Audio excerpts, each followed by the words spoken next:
Hey, this is a Hakawati production. Hey everybody! Hope you're super well. Thanks for joining me today. I know we're all trying to make sense of this whole staying at home thing and figuring out our wacky new schedules, so it really means a lot to me that you're here. I think you'll really enjoy today's show because we're talking about some of the world's best cuisine, and I know food is taking up a big part of our lives right now. Everyone's on social media sharing great recipes. Families finally have time to cook and eat together every day. And some people are shamelessly binging on junk food. So for better or worse, good food is kind of holding everything together right now, I think. And we're in the Middle East, so we're especially lucky. Everyone knows the food here is one of the best in the world. And no one has perfected it quite like my next guest.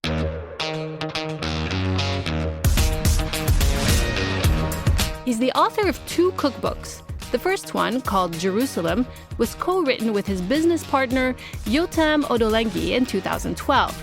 That book arguably has the ultimate recipe for hummus, and once you try it, I promise you will never go back.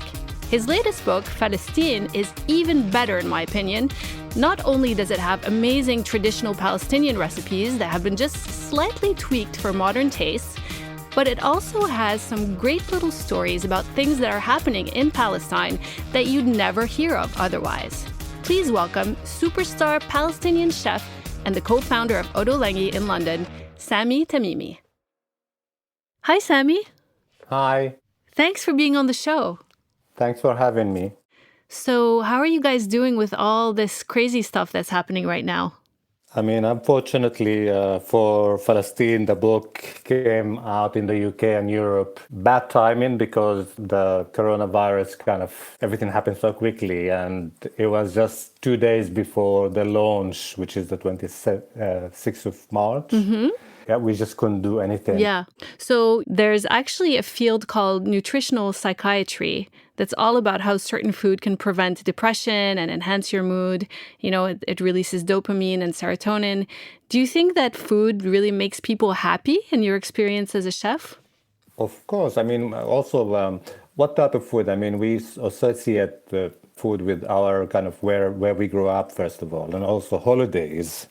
And quite often when you think of sunny places, the food tastes much better, and it's not always down to the quality of the ingredients, but the right sun hitting your skin or surrounding you, and the heat makes things even more delicious. And the same way when you think of ski holidays and you eat in really heavy, rich food, and it tastes really delicious. So it depends where you are, but in the Middle East we have the sunshine, which is good for a lot of the produce that we're using, and they eat a lot less meat. Not these days, they eat more, but in the past their diet contained quite a lot of healthy things, like they used to forage for things, the greens and all sorts of plants.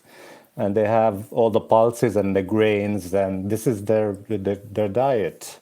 Yeah. So yeah, it is healthy, and olive oil and lemon and garlic, all really nutritious things. Definitely. So you talk in the book also about how there are differences in the foods throughout the region, throughout Palestine, like there would be in Italy or in Germany, where you have different flavors, which is interesting because people usually lump all Middle Eastern food together. Yeah. So one of the things I noticed in your book, fish, for example, is a Mediterranean staple, but in Middle Eastern cuisine, it's really localized. And in the case of Palestine, it's really mostly in Gaza Strip because it's by the sea and there's a culture of fishermen there. Can you tell me a little bit the story that you tell in your book about Gaza Strip's fisherman culture? It's quite bad because unfortunately, they're hit by one side Israel and the other side is Egypt. And their fishing season, or they basically give them specific time to fish. So they don't have always the access to what the sea offers. But what they have, they make wonderful things with. It's the same story in Akkar and in Jaffa. Well, Jaffa now it's Israel, but these 3 places are on the coastal. They're very well known for fish and seafood and kind of dishes that comes from the sea. And I guess they're kind of not able to really live off of it as much as they did in the past because of the restrictions on travel and bringing the fish, for instance, to other cities inland. Yeah, I mean, a lot of the locals lived off the sea, and nowadays they can't do it because they're restricted for how many hours they can be in the sea. Yeah. I mean, in Gaza especially, they're quite in a bad situation in a way because they still manage to maintain, the farms. They kind of invented new ways to keep surviving and keep kind of producing enough food to keep them going because, it's locked, so there's no in and out. Mm-hmm. I mean, Yeah. the people talk about smuggling and all that things, but when you see a fisherman now kind of try to grow tomatoes instead. Yeah. And this is kind of just surviving. Well, it's a shame because the recipes you have in your book look so good, including there's one with tahini, which I love, baked fish with tahini. And you have actually a story about a tahini maker in Jerusalem. Abu Ghosh. Yes. Tell me about him. He's a very nice, kind of cool guy that worked in Israel, Tel Aviv for many years in restaurant, and then he had enough and he wanted to go back to Jerusalem. He's from East Jerusalem, and he grouped with a hotel in East Jerusalem and opened a restaurant there, but they fell out.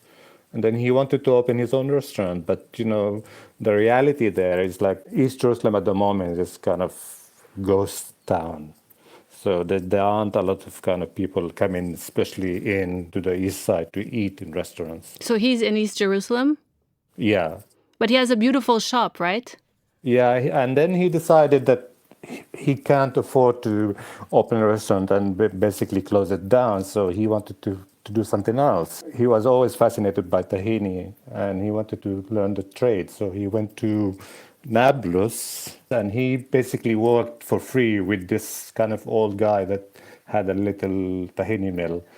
And he learned the trade and then he connected with people from Turkey and he ordered this grinder, the big kind of pestle stone.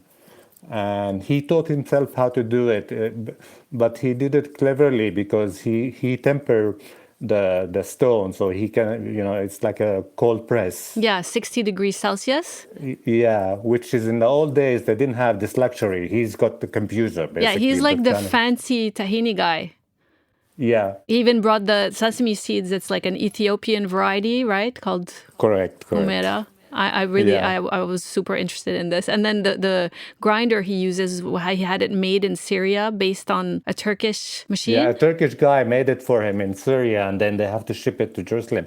And he was telling me about how difficult was it for him to bring it into Israel, and it just took like 3 years probably. They make it so hard for everybody around that wherever they can do it. It's such a shame. They will do it. But then when he opened the shop, the shop is really, really busy. He opened it in an area called Abu Ghosh, which is on a border of Israeli settlements, and it's very popular with Jewish because there's a couple of very famous hummus places.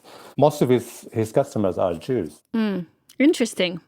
Yeah. Well, we know they love hummus, right? I mean, there's always this like argument. They want to try to claim it. Hummus war? Yeah, the hummus war. Actually, I was in a hotel in Berlin a couple of years ago for work. It was an Israeli-owned hotel, and they had tahini on everything, on their burgers. They were serving it with French fries as a dip, which was oddly good. Do you think that the cuisines in that part of the world have kind of merged?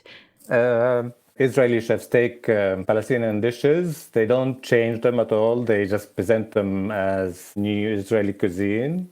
They even call them by the Arabic names, like tahine and maqloube and sakhan, all these dishes that, they're kind of rooted in the Arab culture. And they basically adapt to them and call them the new Israeli cuisine. And I think this is kind of not right. I'm talking now about the chefs. I mean, they should just give a credit to where the dish came from. Definitely. First of all, the whole question with the oppression and is Israel and Palestine, this is something that kind of a little bit bigger than just kind of 2 chefs or 3 chefs that made it in the UK and they sell in Palestinian dishes as Israeli new cuisine. As long as there's one side is stronger than the other, then where do you draw the line here? Yeah, definitely. It's very difficult, right, to export any Palestinian products. I mean, in your book, again, you talk about olive oil, which is kind of almost like the wine of the food world. They have, so many different varieties of olives. The way you press it is so important to the level of acidity is, so particular. And, you say, and which I believe, Palestine has some of the most wonderful olive oil, and yet the world never gets to get a taste of it. How hard is it to export anything from Palestine? It's very hard. I mean, I'm working with a company called Zaytoun here. The fair trade, they basically go to Palestine and work with the farmers to buy, the best quality for the best price. And they have a lot of difficulties bringing, the goods to here. Why is it so hard? Last time I talked to them was about a month ago. They said that they enforced this new law in Israel that they can't export any olive oil. So like a whole kind of container was sitting in the port there, and they couldn't do anything about it for 3 months. And then all of a sudden they changed the law again, and then they could kind of bring it to the UK. So it's very hard, kind of heartbreaking also process, because the farmers rely on the distributors and the importers kind of just stuck in the way. It's kind of the olive oil also is not cheap because of that. It costs them a lot of money to bring it to Europe. Yeah, with all the bribes, they probably have to pay to get it out. Yeah, they have to pay for it somehow. I mean, we are also, Ottolenghi, we try to use as much Palestinian products as possible to help the little farmers there. Yeah, that's great. And I noticed you have some products on your website, ottolenghi.com, right? We never use any Israeli products in our food. Despite the fact that your partner is Israeli? I mean, he's in the UK because he doesn't really agree. I mean, he can talk for himself, but, we are big supporters of Palestinians, and we are like family, and what's going on with Israel and Palestine is kind of really sad. And we totally disagree with the way Israel kind of deals with things there. It's really a shame. But the good thing about your book is that it really highlights the good things that are happening, and it reminds people of all the beautiful things there that need to be preserved and need to be put out there, including the story of Vivian, a woman the seeds lady. Yeah, the seeds lady. She went to the US to do a PhD, and she was studying seeds, and then she realized that she preferred to be actually having her hands in the earth and dealing with the seeds for real rather than analyzing them and studying them. And so she came back, and she's bringing heirloom vegetables back. Yeah, what she does is really important, because she basically goes around and talk to people and collect all these forgotten seeds of vegetables and fruit, that because of the difficulties also with the farmers and the lands and everything, people don't farm these fruit and vegetables. So she takes the seeds and kind of cultivate them, and then go to farmers and work with them to basically encourage them to farm these seeds. That's really nice. She actually, you quote her talking about farmers and how they're being transformed into their own agents, to becoming day laborers on their own farms, basically, because they have to keep producing these crops that are kind of commercial, like strawberries year round, which grow in greenhouses. This kind of project kind of brings back vegetables and produce that you'll not find anywhere else in the world. Yeah, exactly. And also, all the old varieties of vegetables and fruit, they taste a lot better. And, okay, they don't have them for 6 months a year, but at least, they are full of flavor, and it's also part of the heritage. Yeah. Well, the way you describe your country and the food there, I really wish I could go on a road trip to Palestine, stay at Banksy's Waldorf Hotel in Jerusalem, which you mentioned in the book. It's in Bethlehem. It's in Bethlehem. near the wall, next to the wall, Yeah. of course. Yeah. And go to all these restaurants and meet all these people that you talk about, because it just looks like a beautiful experience and a real culinary journey. So I hope one day there'll be some kind of resolution to this issue and this will be possible. I want people to be interested in it and not kind of, there's quite a lot of bad propaganda around and bad news. And for me, this is home, and I know how wonderful it is and how colorful and tasty as well. It's super And tasty. I would like people to basically read more and wanting to know more, and hopefully also to go to visit as well.